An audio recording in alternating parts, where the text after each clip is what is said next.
Okay, then maybe we should turn on the projector.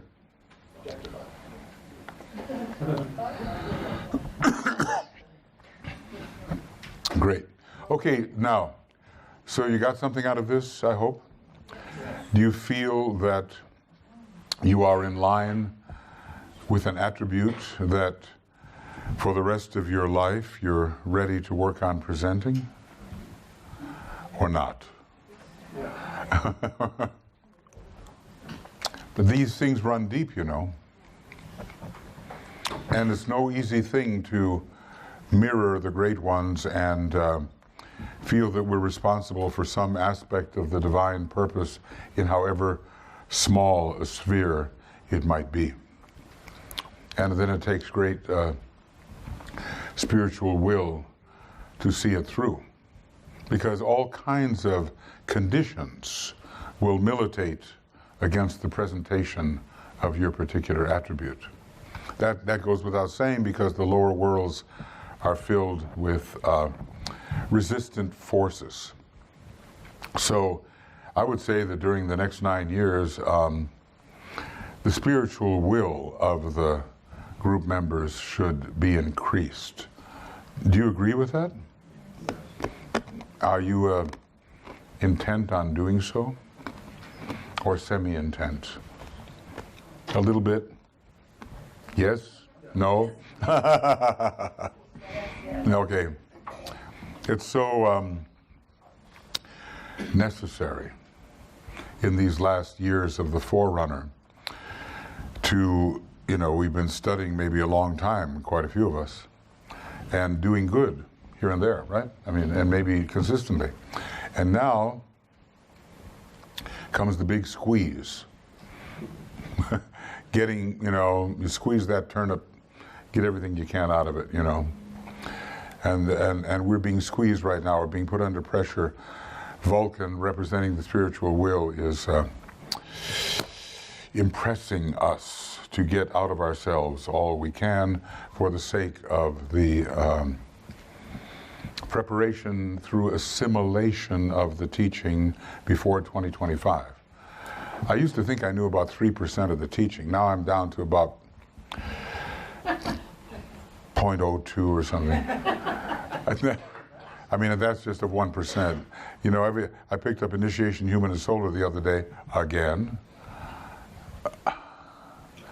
Well, you know the difference between a book written by a master and a book written by those pretending to write a book from the master. You know the difference. So whatever, you know, what the Tibetan said in his usual cool way, I've given you more than you can ever absorb, he meant it. But that doesn't stop us, of course, from assimilating and expressing, presenting what we can during the next 9 years in a way that can make a difference. We do remember why World War II precipitated, because the disciples weren't up to it.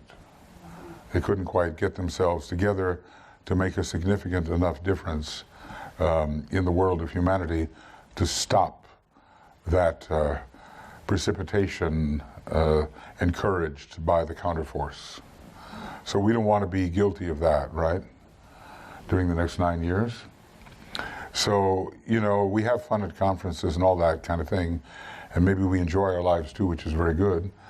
But a new level of pressure, I did find out, I mean, was it Moria that quoted it? I'm not sure. Pressure is the law of existence. That's how it came out. I was searching for that for years, and I didn't imagine it, and I found it. I think it was in Agni Yoga, maybe in the book Heart, something like that. I'll find it for you. I hope we're all willing to accept what is descending and will not be a group failure. You know, the question is now arising, has the World Esoteric Group done all it can? Has it done sufficiently what it might have done? And I think the jury may still be out on that. Some people say yes, some people say no. But you will know within your own heart whether you or I have done all we can. because now the crisis is on.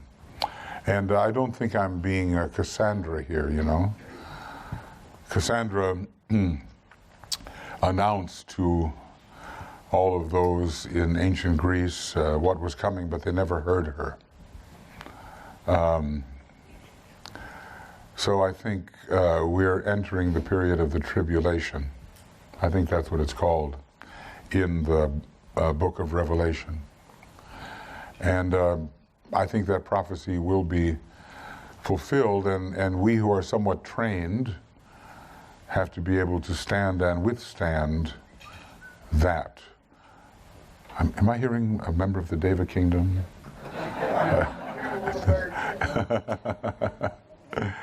Yeah, I meant to turn myself off here. So, you know, I get pretty serious about this subject, and basically, I am an optimist about these things. I mean, I think it's going to be, I think we're going to win, actually, you know. But I don't think it's a foregone conclusion, and I don't think we can rest back on our laurels. And I think that no matter how humble we are, and how little we think we've accomplished, we are needed, really needed. So if we can gain a new measure of seriousness, even from the point of view of that particular star, about our next 9 years of the Forerunner, I think we'll be on the right path. Now, okay, I'm not going to hold you long here. Little review. You know, we're going to mention a little more about our Glamour Initiative in just a moment. But we reviewed our rays and tried to get a clearer idea about what they might still be, you know, the ray for the day, changing here and there, and things do evolve. The personality ray can change, especially in the last third of life. It can shape up to be what's going to be the next personality ray, and soul ray changes rarely, and that's over a period of a number of lives, but we reviewed that, and maybe how they were working for us. Then we talked about the nature of glamour, which is a big world problem right now, and how we can identify those confusions in our life which might be preventing us from being fully effective. So, you know, try to get rid of that stuff by the power of the fifth ray and that great beam of projecting energy which comes when soul and mind and the energies of the personality are united at the Ajna center. And then we got into these very high methods of meditation, isolated unity, inclusive reason, and presented attributes. Really initiatory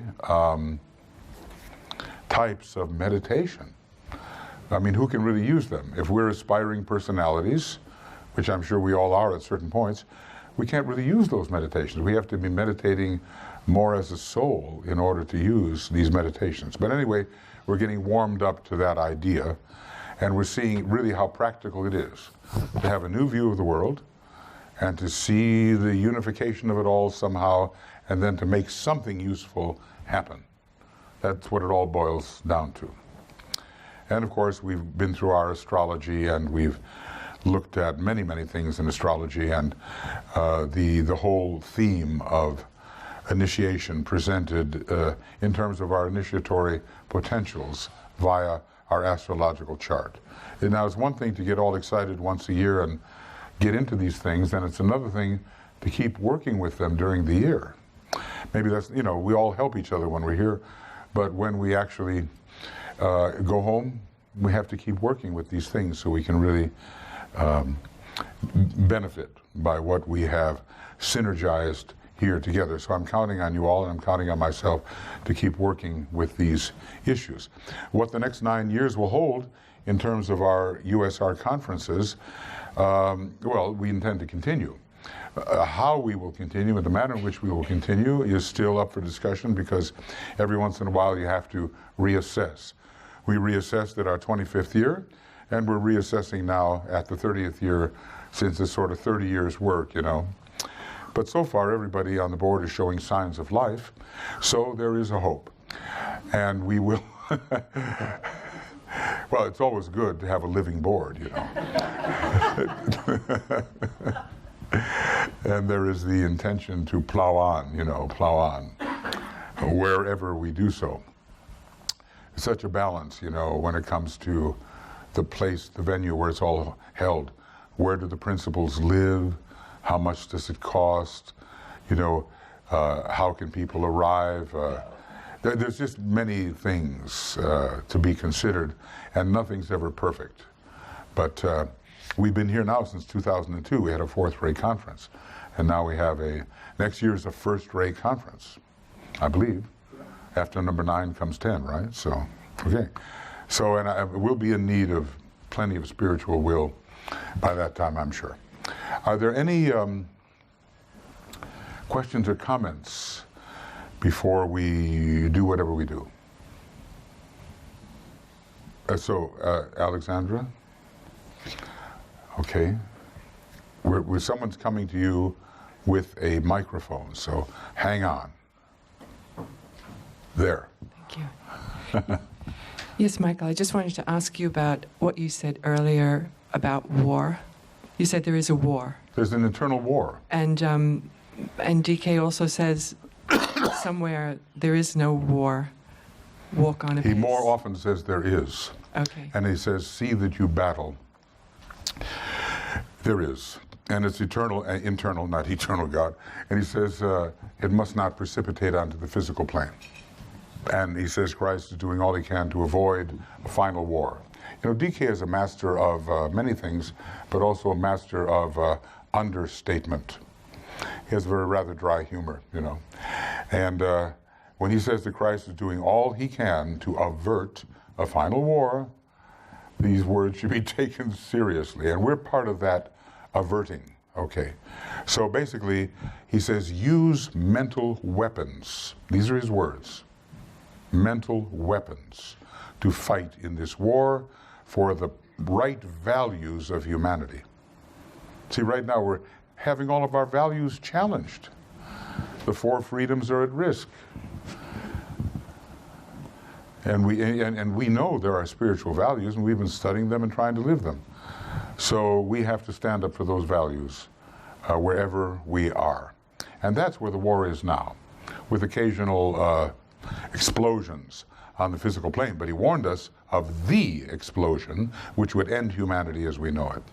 So that must not happen. Am I obsessed with this thought?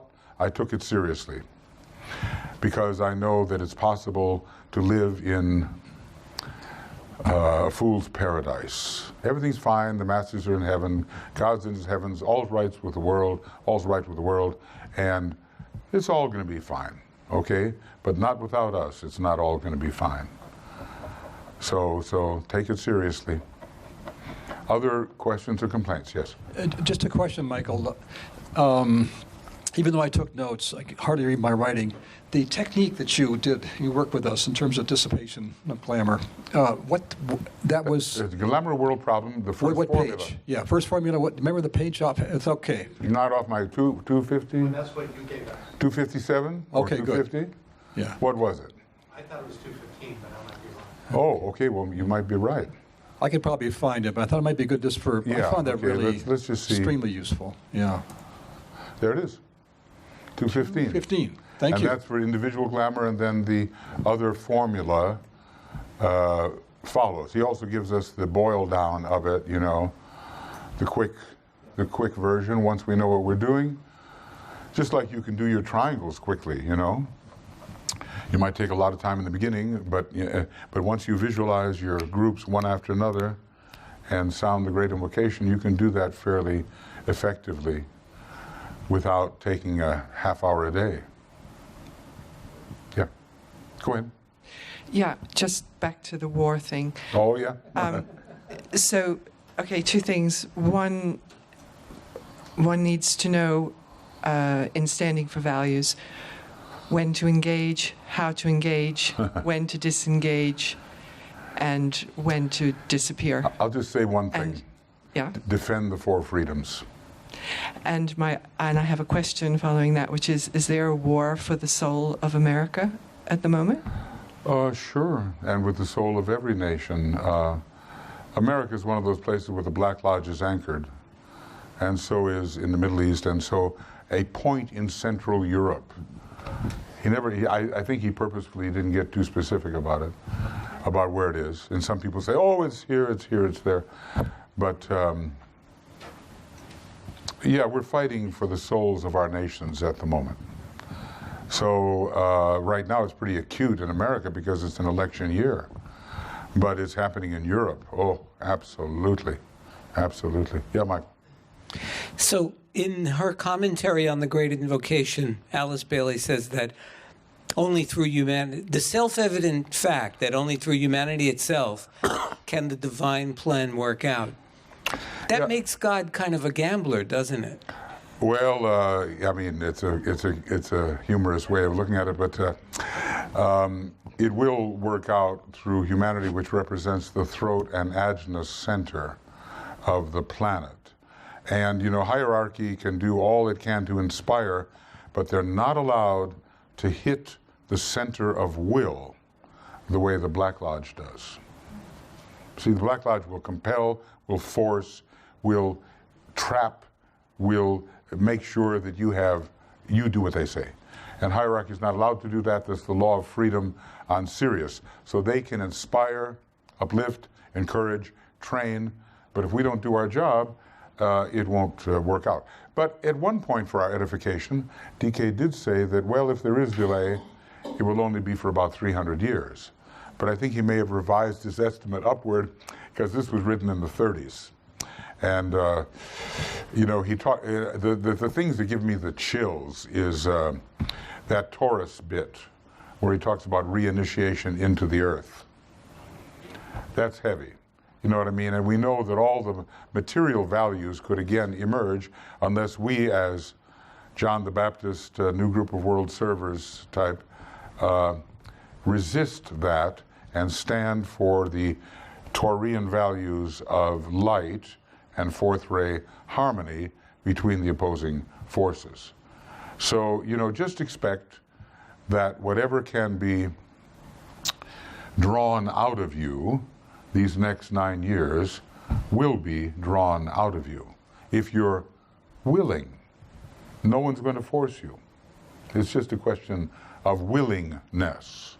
And I think it just couldn't count more than now. This is a very serious moment in the history of humanity with full of amazing potential.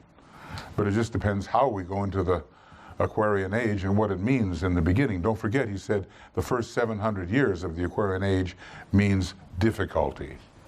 Why is that? It's ruled by Saturn. So, you know, probably even we'll have issues with water on the planet. And who gets the water and how it's shared and all the rest of it is very concrete things. Saturn in Aquarius, see? Look, we're going to be compressed into group interaction. And unless we learn how to really function as a group, we won't make it the right way. So the whole thing about group consciousness is indispensable, really, yes. Heidi, yes. I must admit the articulation you had on being squeezed and compressed, squeezed and compressed. Greed, did you say greed? Squeezed. Squeezed. Squeezed and compressed would be exactly what I'm feeling. Yeah. And what is your take on the, quote, great replacement that's happening in Europe? It appears to me in the guise of altruism, but it's a force in Germany. It's like a transfer, a chakra transfer. But as we all know from our own microcosmic battles, that when there are chakra transfers, there's a great deal of upset and upheaval and disease. So we're going to have that. And all I want, you know, what I want is that the good people of the world, I've said it before, not be naive. We have a tendency to be that. Naivete is fine and everybody's good and everything's working out. Don't forget, I'm an Aries type. What can I say? The enemy does exist. And the enemy is not finished yet. And Christ warned when we had kicked out all the demons out of our house, that a whole lot more came in because we didn't pay attention. And DK repeated it, okay? So let us not be naive. Let us be kind, let us be loving, let us be plan-oriented and full of spiritual will, but let us not be fools. And there is a tendency that some of us can be just too nice, meaning we ignore, you know, what's at the door. And what's at the door can be really rough. So we're going to meet that. I don't want to be too specific about Europe. I live there most of the time, and I know what's going on. And it could be horrendous what's going on. But I think there will be an adjustment, and I think we can make it through. Yes? My currently useful understanding is that the Black Lodge can only operate on the mental. No. No, okay. The Black Lodge does not have its key members, 6 leaders in the East, 6 leaders in the West, on the physical plane. Because they've broken some kind of connection, and they are focused in a place called Marakara, something, you know, like the Buddha fought Mara on the astral plane. But they can get through, and they have their unconscious and even conscious servants, and they operate. So can they operate at a soul level? Well, he says every once in a while you get a member of that particular lodge that focuses with extreme power on the causal level. But it's usually on the intelligence level only. When you start rising to the love level and the sacrifice level of the causal body, you don't get them. So we know so little about it, and probably for good reason, because he says speculation anent which is both profitless and dangerous. You know what I mean? We don't want to keep our thought there all the time. All we know is that good will prevail, evil will be sealed on the astral plane first, and then there will be a concerted attack in a few hundred years using Vulcan and other energies against glamour on the astral plane. First, we have to clear up the physical plane by widening the rents within the veils of Maya and getting things organized here. We drive the evil back onto the astral plane, and then we attack it there. And out about mental, I don't know, how far can we go? I mean, this whole question of Mahat, or the use of pure mind, goes way, way up the scale. And unless you get love in with it, we have a condition that has to be corrected. So we're not capable. I mean, you know, like Master Moria says, you trouble yourself about a few minor demons while the daggers of Satan are aimed at our backs. Okay, and that's the hierarchy talking. So Shambhala fights that one on their own level. And meanwhile, we take care of it on the level we can by being standing for the good, the true, and the beautiful in as skillful a way as we can on our own level here. But no, look, you know, and people say to me, Michael, why do you always talk about that danger stuff? Because there is. That's why I talk about it. And I know we'd much rather not hear this stuff, but there just is. And like I said this morning, I said, you know, was it a book by John Kennedy? And was it While Europe Slept? Was it called that? Something like that. And it was all about the 1930s when, or England, why England slept, I don't know. It was about going to sleep while the Nazi threat was rising. Let's not go to sleep while the totalitarian threat is rising now.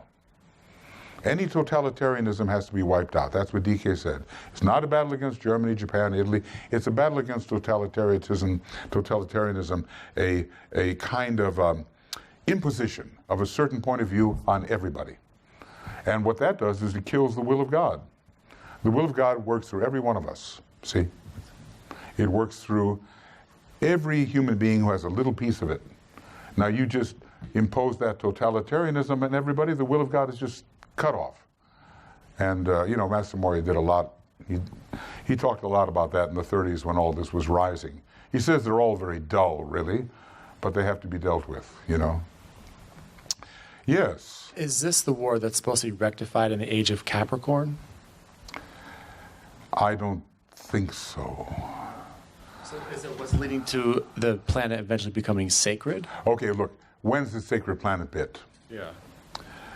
Not for millions of years. Okay, look, where are we right now? We're in the 4th round, and we're having the 4th root race of the 4th round, okay? And we're having the 5th root race, and the 6th root race is on its way. It's not until the 5th round that Judgment Day comes. This is an anticipation of the future Judgment Day.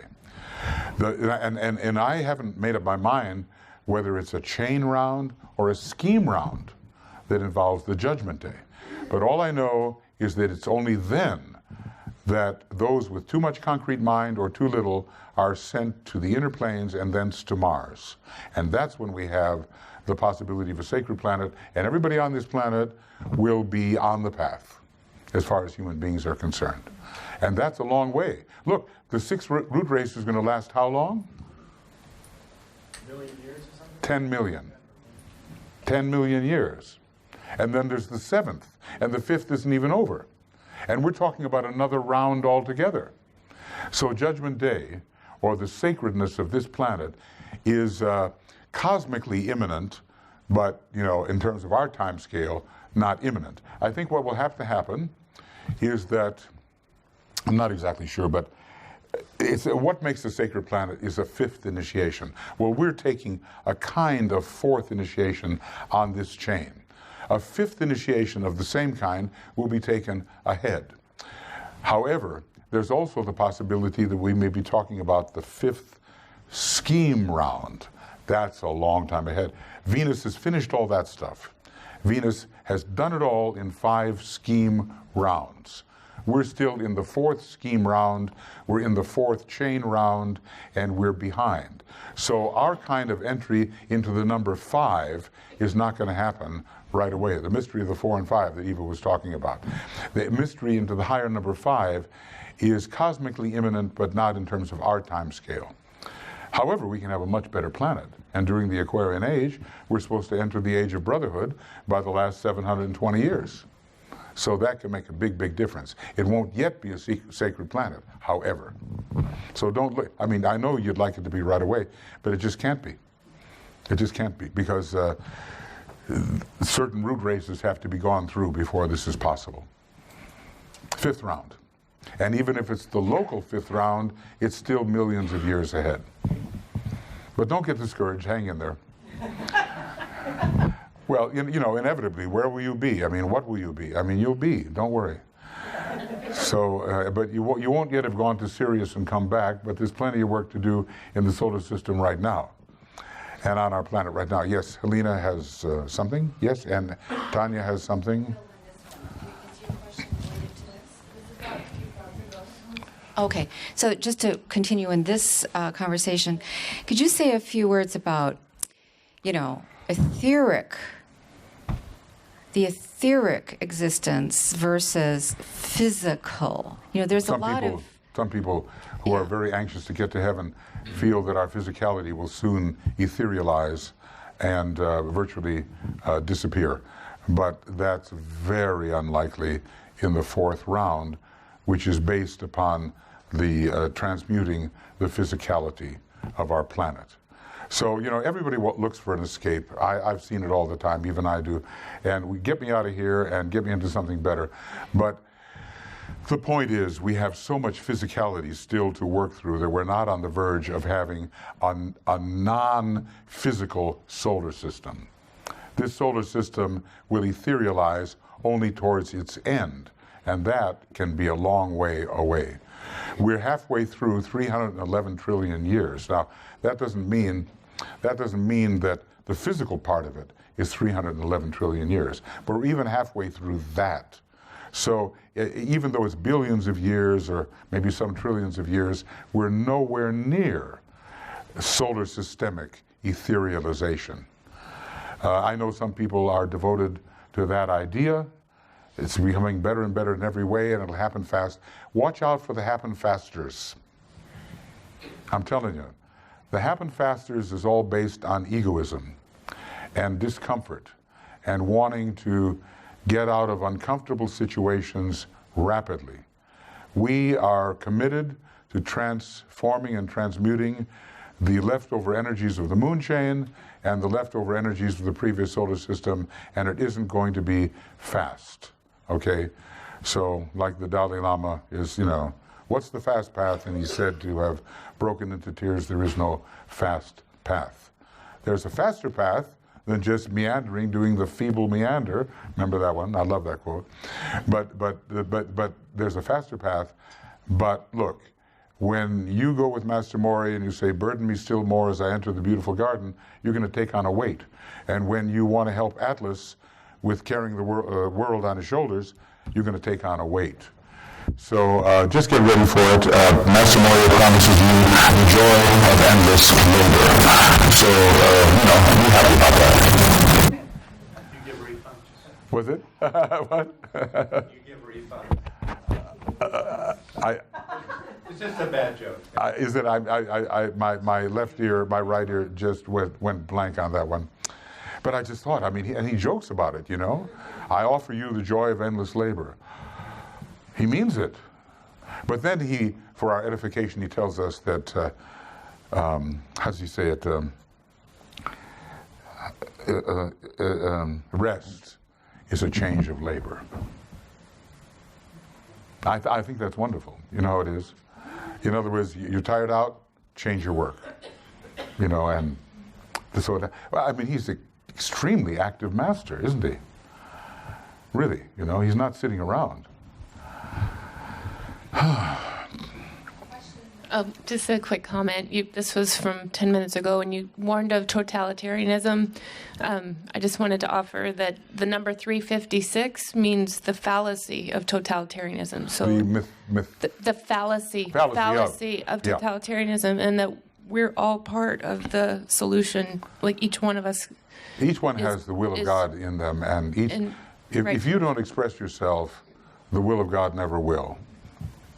That's why expression is so absolutely vital. Meaning you've got something deep and wonderful in you, and the world needs it. So your self-expression, no matter how depressed you may be at the moment, is a duty. And the more you get it out there, the closer the will of God will come to manifesting on earth. Totalitarianism is dull. And Master M is always talking about that, or the banality of evil, the just kind of dull repetitiousness of sameness that holds us in slavery. We each have a unique something in ourselves which is so vital in living, it's up to us to get it out and find the way to really express it. All this is Leo stuff, fifth house stuff. We need to do this. And we're never too old, We've been around forever, right? And will be forever. And I always love to say that forever has forever elapsed. Ponder on this. Okay. Well, yes, Tanya, yes. Okay, going back to totalitarianism, isn't globalization going towards this? There's a lot of discussion about this, this effort to unify education methods worldwide, and technology, of course, is helping to make this, coming about. So how can we, as individuals, separate globalization, which seems to be a good tendency, and totalitarianism? Yeah, get the soul of your nation to express.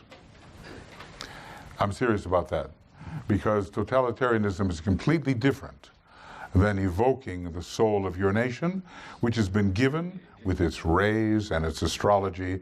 And what we're supposed to have is an articulated synthesis, full of variety, mutual helpfulness, interchange, full of richness, and not sameness. So it may be going in that direction, but if we build the causal body of our nation, we will be working against that kind of stifling globalization that you're talking about. And remember, when the causal body of a country is in good enough shape, an esoteric school will appear, and only then. And those are going to be centers of light leading to initiation and all the rest. So we have a national responsibility to our particular nations to evoke that particular quality of soul. Nathaniel. Michael, there's a poem that appears in many of the DK books by Browning. By the means of evil, we learn that good is best. Could you to talk about that in the context of the tribulation? By the nature of evil, we learn that good is best. Well, look, we graduates of Earth School, we destined graduates, are called adjudicators between the pairs of opposites. And we undergo examination on the third subplane of the astral plane or something like that. So if I went backwards here and I found Earth, oh, no, that's not it. That's esoteric healing. I know where to go. I know where to go. So this is esoteric healing, and I'm going to go backwards. Maybe I can find Earth. Let me know when it comes up. The School of Magnetic Response. Another name given to its pupils is the graduates of painful endeavor. Can you relate? Or the adjudicators between the polar opposites. Its graduates are said to undergo examination on the third subplane of the astral plane. So we have on our planet a peculiar fourth ray situation of opposing forces. And it seems, why does the fourth ray person make such rapid progress? Which they are said to do, or either that or they become a ne'er-do-well. Okay, that's what DK says. It's because we are constantly exposed to the friction of the extremes. So we are exposed to all of this inharmony, which teaches us the nature of harmony very, very fast. And whatever our ray is, we're going to be fourth ray, because here we are on this fourth globe whose symbol is the cross. And we just have to get used to the fact that we are constantly going to be exposed to the frictional interplay of these opposites. And we will learn rapidly, because of the pain of this exposure, that good is best and harmony is best, if we can stand it. You know, that's it. Very rapid evolution on the fourth ray. So that's how I see it, and we will eventually come into the harmony and the buddhi when our planetary logos, who is not doing, he's having a lot of trouble on the cosmic astral plane at the moment. When he really reaches this stage of harmony in his astral body, then the good that you're talking about will really come in. Yes, yes, yes, yes. The book you were speaking of was by Churchill, While England Slept. And so another question on the political, which is England seems to be sleepwalking into separation from the European Union. There'll be a referendum by the people at the end of June, and I just want to know what practical advice you would like to give to the esoteric students in England. Hey, by the way, what did JFK write? Something very similar. What is it called? He did that, but there was another book, and he went to Europe to talk about it. Would someone look that up on the internet? Churchill. Okay, that's great. I mean, I'm a fan of his. But JFK wrote something like that as well. So, yes, advice. You would like advice. That's what I get for opening my mouth.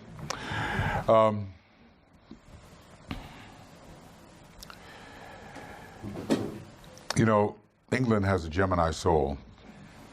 Great Britain does, and a Taurus personality. Venus is very prominent. And I would say the separatism of Mars and the multiculturalism, which negates the souls of nations, is threatening all around. So let every nation, and England especially here, emphasize the four freedoms and not compromise on the four freedoms, no matter what politically correct thing is thrown around. The four freedoms now have to be defended as never before. And the values of Venus, the esoteric ruler of England and of Great Britain, have, you know, because look, Venus must win.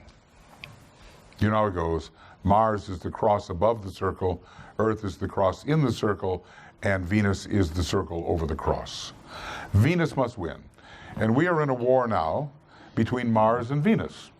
And Mars came very close to the Earth, closer than it has in 70,000 years or something like that, just recently.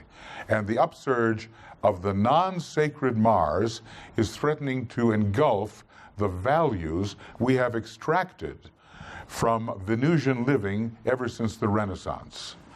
That must not be allowed to happen. Those values must be preserved.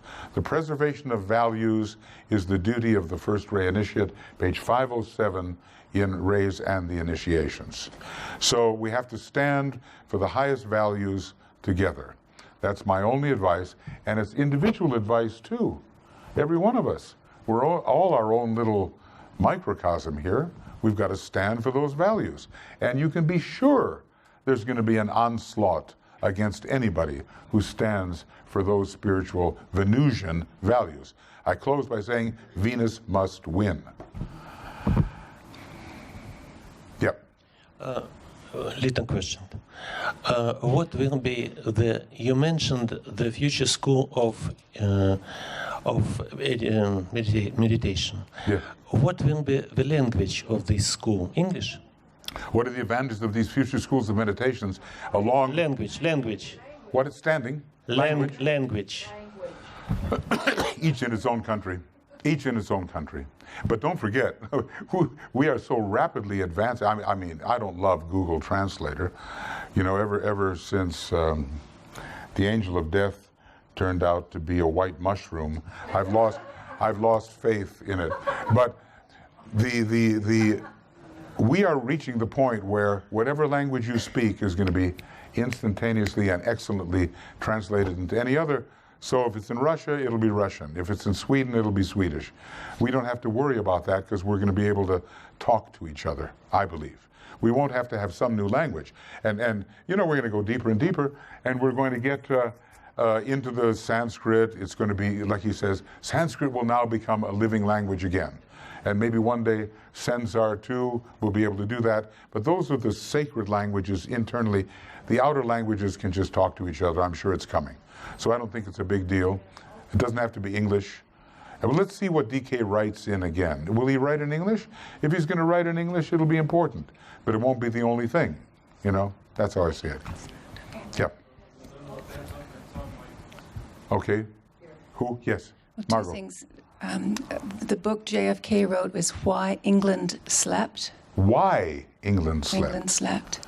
And then Churchill wrote something called While England Slept. How interesting. But you know, England, you know, Taurus can be a little sleepy, but Gemini is very alert. So I can only hope that the effects of the Second World War, which made everybody just hate war and do anything they can to avoid it, will end.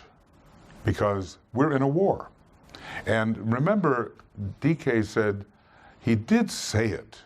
See that you battle. He said it. And he also said that nice second ray master, whip yourself into shape. He said it. Okay. And what are the 4 freedoms, please? Well, the freedom of speech. Okay, and freedom of worship. I mean, he has them, you know, I can get to freedom from want and freedom. Yeah, well, freedom of speech and freedom of the press are going together. See, this is Churchill's, this is FDR's thing here. I'll just show you. And it's his document. It was never more necessary than now for freedoms. Uh-oh, wait a second. I've got to get rid of all check marks. And there's a place where his letter, he was a first-rate disciple, and he just enunciated this. And that's what's under stress right now. So let's see, 4 freedoms, there it is. In future days, which we seek to make secure, part of the Atlantic Charter, I suppose, or at that time, we look forward to a world founded upon 4 essential human freedoms. The first is freedom of speech and expression everywhere in the world. The second is freedom of every person to worship God in his own way everywhere in the world. The third is freedom from want, which translated into world terms means economic understandings which will secure to every nation a healthy, peacetime life for its inhabitants everywhere in the world. The fourth is freedom from fear, which translated into world terms means a worldwide reduction of armaments to such a point and in such a thorough fashion that no nation will be in a position to commit an act of physical aggression against any neighbor anywhere in the world. Franklin D. Roosevelt. So that's going to be in whatever book that is in here of DK's Externalization, page 319. I think so. So it's really worth memorizing those four freedoms and seeing wherever they're going to be attacked. You cannot criticize my religion. Very bad.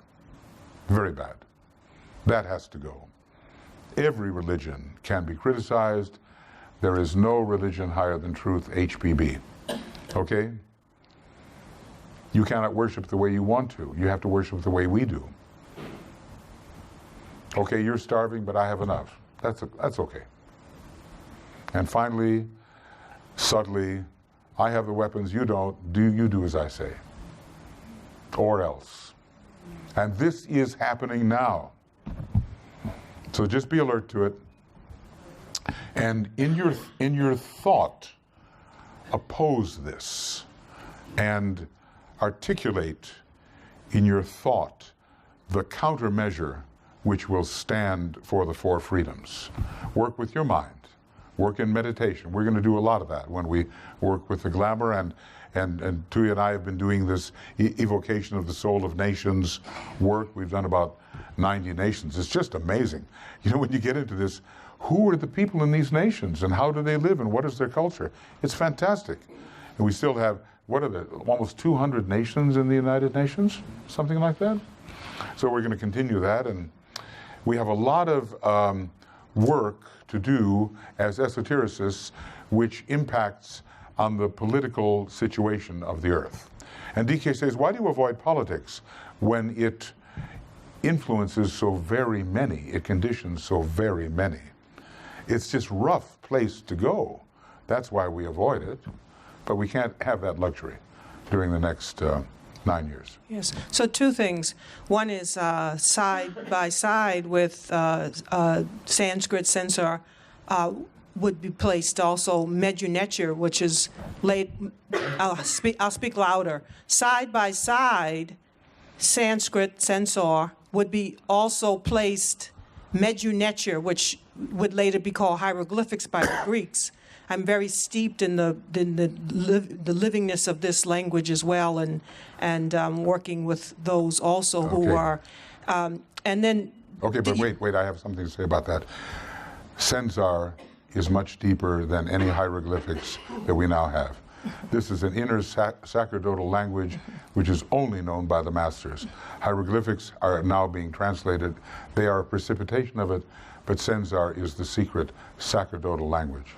And it's filled with living images which radiate sound and color simultaneously. Yes. So we have to know what's primary and what is derivative, as good as what is derivative may be.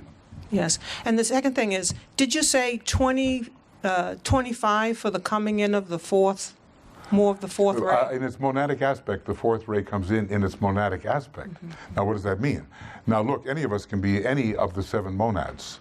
So what I expect is a lot of people who have that essential secondary fourth ray monad will be coming in at that time. And he says, and therefore, sometimes DK says, therefore there is no real worry, you know, Libra is growing in the planetary horoscope, the fourth ray is coming in, harmony will come in. But remember, the fourth ray also suffers from the glamour of war. So we have a few years which are very dicey. And although we are going to go into safe waters, I do believe, we have to be on extreme alert, inwardly as well as outwardly, during these next 9 years. Look, I mean, it's so serious that we who have studied this teaching for a long time better stand up and be counted. Right. It would seem we need more fourth ray than ever to work through and to work through the what you think about relationships and marriages. Every we'll have it. We will have it. Ever since even 1924, there was a blast of fourth ray that came in, and that's what I think allowed the ashrams to move from the mental plane up onto the fourth or Buddhic plane. So we've had it. Some of this, it's been present, and now it's going to be more present than ever. Look. The higher-ups are working to make sure we all get through this and the planet doesn't just... There are failure planets, we know that. I mean, the moon failed. Things can fail, but we have a lot of great souls working for the emergence of the good. And we just have to, on our own level, do the same on our own level. That's all. Michael, just... to sound this note on this issue of the freedom from fear. It seems to me we've had two very recent examples of executives. I'm thinking of Obama visiting Cuba, and I'm thinking of Kerry going to Japan and being at the Hiroshima Memorial. And in both cases, but particularly Kerry said, when I was there, he's the first American official, high official, to ever go and not directly apologize for the bomb, but just be there. And he said, what I went through was gut-wrenching. It was a life-changing experience, and it leads me to say we must abolish all nuclear weapons. It seems to me that kind of personal experience of executives in these kind of situations is what's going to open the heart to these changes. And the time in Cuba wasn't quite that dramatic, but that's something very significant. Okay, these things, circulation, it's happening. And we just, we don't want to have a new book called While the Esotericists Slept. Okay? I'm pretty good at not sleeping, lately. Good, thank you. Well, okay, it is the time that we've reached our end, and of course now we're going to be starting the full conference somehow, and we have a lot of people have a lot of work to do. So we have a couple of announcements. We have announcements about glamour, and let's close with that. First of all, you have something you want to say? Yes.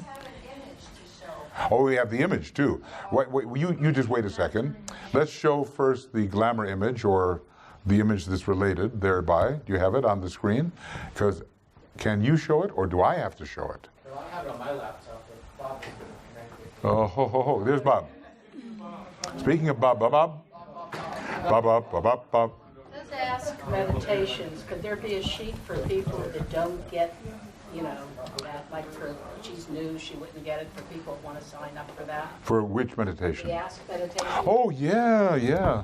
There should be one. Yeah, we should put a... Do we have another piece of paper there somewhere?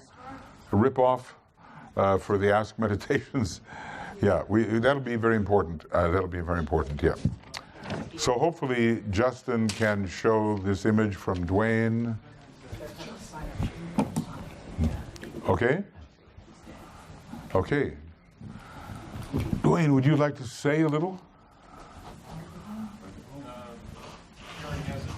Oh. Right. I know what this is. Okay.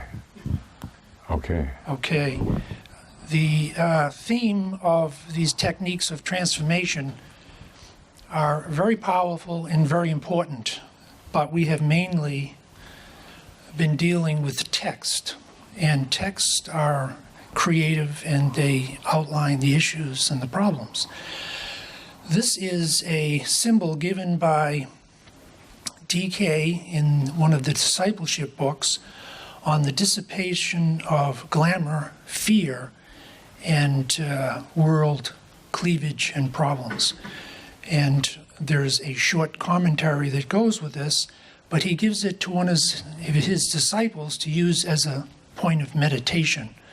And if you could just switch to that short commentary, it's just one short paragraph, and it's called Glamour 7. I would like the group to read that.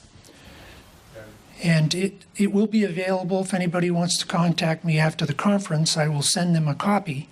Ah. I'll let the group read it silently.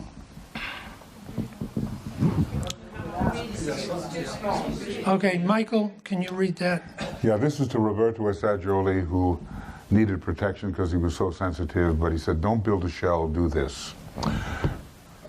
I would ask you, as far as you possibly can, to insulate yourself from fear and from the effect of the world situation and its allied problems. The future for you is planned, and you can take the right steps through the power of your illumined mind. I would ask you to carry forward this insulation along the line of love, using the ancient method which has been called the wheel of living fire, which burns not but ever heals. The method is occult and safe, and constitutes no barrier to relationships, as does the building of a separative wall. You know how you build a shell around yourself, right? The method is as follows. See before you a wheel of fire with 7 spokes. See it immediately before your eyes. Then by an act of the creative imagination, see yourself standing in the center of the hub of the wheel. There regard yourself as if you were that hub. From that central position, send out the 7 streams of living love, 1 on each ray obviously, radiating upon the world. When you do this, you serve and are at the same time completely protected. This exercise can become instantaneous and effective. It generates a protective force and at the same time makes you a living center of light and love. Quickly, Justin, just flip back to the image. Yeah, it's great to have the image. Thank you. See, we've been using this living. I had this thing called, you know, maybe it needs to be revitalized, the Esoteric Defense League. It's got 7 ashramic methods of countering evil and asserting the good, and we use this wheel. And if we used the image, it would be even more powerful. You know, the idea you're in the center and the different rays of light are going forth, and you are protected, but at the same time you are bringing forward what the ashram must bring forward. So I really appreciate seeing this, Dwayne. Thank you so much. Thank you. Okay, Livy, go ahead.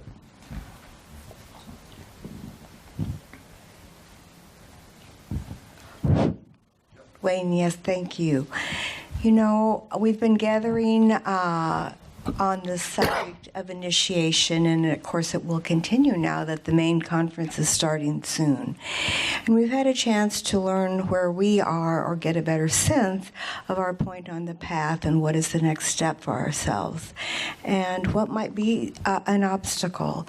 And obstacles are always glamorous. And we've been able to focus now on our individual glamours along ray lines.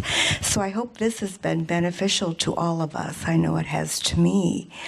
But now we have this opportunity, as we learn more about our individual glamours and are working with those, we have this opportunity. This qualifies us to do some world service work together as a group to help dispel world glamour. We've been talking about the great need in the world, the great challenges, and what a critical time this is for humanity. And so this idea of using a formula that DK gave to us, a scientific formula to help dispel world glamour, is an invitation for all of us now. You know, if we who know about this formula, that DK gave us, if we don't use it now at this critical time, who will? So when we say, what can I do to help, you know, in the world, this is one of the things we definitely can do. So we invite you to learn more about this. Those who are signing up, it's wonderful. And we will send you more information about what the initiative will be. But there will be training. You've already had great exposure to the beginning as we focus on our individual glamours, which qualifies and protects us to do this world glamour dispelling in as a part of group service. And so we will be sending out more information how this will work. Michael will hold webinars explaining more about this. There'll be broadcasts as well. Yeah, I hope that the three of us in the triangle, Michael, Tuya, and Livy, will all be holding webinars.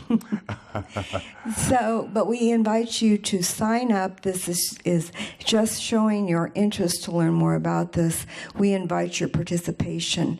You know, we also know how busy you all are, but truly, DK did say that once you understand the formula, once you understand the work, you can do it in 5 minutes. So those of us who are doing the triangles work, you know, at the end of whatever our meditation work is, if we can add 5 more minutes to help dispel world glamour at this critical time, that would be tremendously beneficial. And we are the ones who know about this formula. So hope you'll join us. Thank you. Thank you, Livy. And here's the sign-up sheets if you want to participate. Yes, there's 2 sign-up sheets. And maybe we can even incorporate somehow this sevenfold wheel into that brief meditation. It seems an important Let's do this and the protection. other secondary. Yeah, right. Okay. Good. So anyway, thank you so much. And we do welcome your participation. Because when we say, what can we do? This is something we can do as esoteric students. Good. Thank you very much. Thank you very much. Okay. I think we're good. An ohm for the road. Yeah, I'll tell you what. I so believe in the power of announcements that I would like to integrate them into the spiritual content of our work. And you thought you could stay in your head. I'm bringing you right down into the physical plane. So thank you all for your weekend of participation, and you now get a bit of a break. The main conference begins this evening at 7. We come in through these doors. This room will be set up differently, and I'll say a bit about that and go in through here. The room that has been developed is stunning, will be stunning. You'll be blown away by it. So we open the doors typically about 6:45, Susan, 6:30, 6:45, and we begin promptly at 7. The chairs in this room, so here's a little bit of housekeeping. If you would take everything that belongs to you or someone else, and if we could have a few people help stack some of these chairs, this is what's going to happen. About 30 chairs can be kind of staying here, and this room becomes the silent auction room. So almost everything's going to be cleared out. That station gets cleared out. The tables get cleared out. The chairs along the back really need to be cleared out, and there will be tables brought in. If there are a few people who would be willing to help do that stacking and be available this afternoon to help Heidi mount the auction, it's quite a piece of work, but it's for our all benefit. That would be wonderful. It will be after lunch in this room. If you have items to offer that you'd like to offer, then bring those as well as soon after lunch as possible, because Heidi has to get that together. The silent auction, now many of you will have to have a mindset shift around this, because we're used to the auction going until Saturday afternoon. That's not going to happen. So it goes only through Friday. So it starts tonight and only goes through Friday. So don't wait to Saturday. You'll hear more about that. The bookstore is open through the afternoon. There are more things that come in regularly. We have now homeopathic flu and cold capsules available. Okay. In the bookstore, and throat lozenges as well. Please keep the elbow in mind, and keep doing waters. Those of you who are new, you might want to bring layers again. The air conditioning in the room is a little funky, and it takes us a day or so to get that managed. I think. Meaning you might get cold there, so you might want to have some wrap, you know. And we had recycling here has been a challenge, and we do have the recycling piece outside the bookstore. This area doesn't recycle well, and the hotel doesn't recycle well. The recycling bin what has happened previously is someone within our volunteer community has taken the recycling to her house and put it into recycling, but she doesn't live nearby anymore. So please be aware of stuff that can be recycled. You might want to take some of it home. Just be aware of what you're doing. If you are nearby or know where there's a recycling center, just so you know, that's the situation with recycling. There isn't any. What's recyclable or what isn't? Well, this is always the question. Because we don't have someone knowing what's real here. So Starbucks cups are not recyclable. Old esotericists are recyclable. All right, I think that's it from... Styrofoam is not recyclable. No. No. All right. And nothing in the hotel, like we put in the hotel garbage, none of that gets recycled.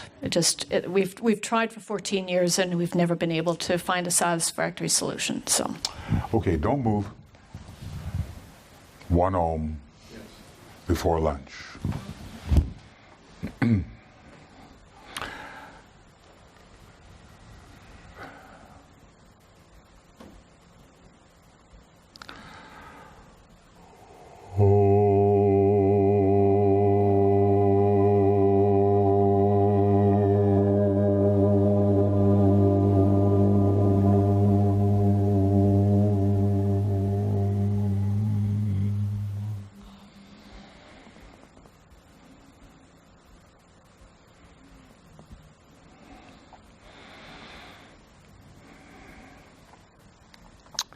Good, thank you. And do help in those places where help is needed. A few of you in the silent auction could help Heidi, I think, here. And stack the chairs now and remove your stuff. Where the stack chairs go?